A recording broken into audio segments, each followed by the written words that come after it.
មើលមនុស្សដោយកលេសចេះតែឃើញមានអ្នកដែលត្រូវស្រឡាញ់ត្រូវស្អប់ប៉ុន្តែបើមើលដោយបញ្ញាឃើញអ្នកណាក៏សុទ្ធតែជាអារម្មណ៍នៃសេចក្តីស្ងប់ចិត្តដែរ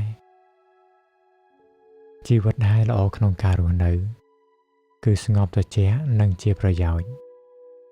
សម្បត្តិក្នុងលោកមិនមានអ្វីមានគុណតម្លៃសម្រាប់យើង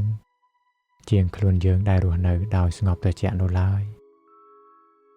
ដូច្នេះហើយត្រូវស្គាល់ខ្លួនឯងឲ្យបានច្បាស់និងថែរក្សាខ្លួនឲ្យបានល្អទុកជាទីពឹងនៃខ្លួនឯងបាននៅក្នុងសុខវគ្គវគ្គទី15នៃព្រះគាថាធម្មបទព្រះពុទ្ធអង្គទ្រង់ត្រាស់សម្ដែងថាយើងជាអ្នកមិនមានពៀរស់នៅជាសុខពិតក្នុងពួកមនុស្សដែលមានពៀរកាលពួកមនុស្សមានពៀរយើងជាអ្នកមិនមានពៀរឡើយ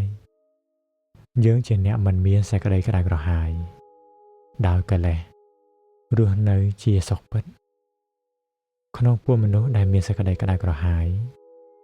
កាលពួកមនុស្សមានសេចក្តីក្តៅក្រហាយយើងជាអ្នកមិនមានសេចក្តីក្តៅក្រហាយឡើយ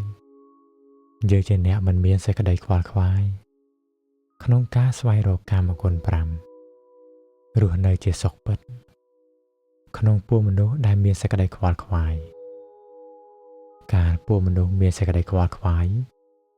យើងជាអ្នកមិនមានសេចក្តីខ្វល់ខ្វាយឡើយយើងមិនមានកង្វល់តែរស់នៅជាសុខពិតព្រោះយើងមានបៃតេជាអាហារ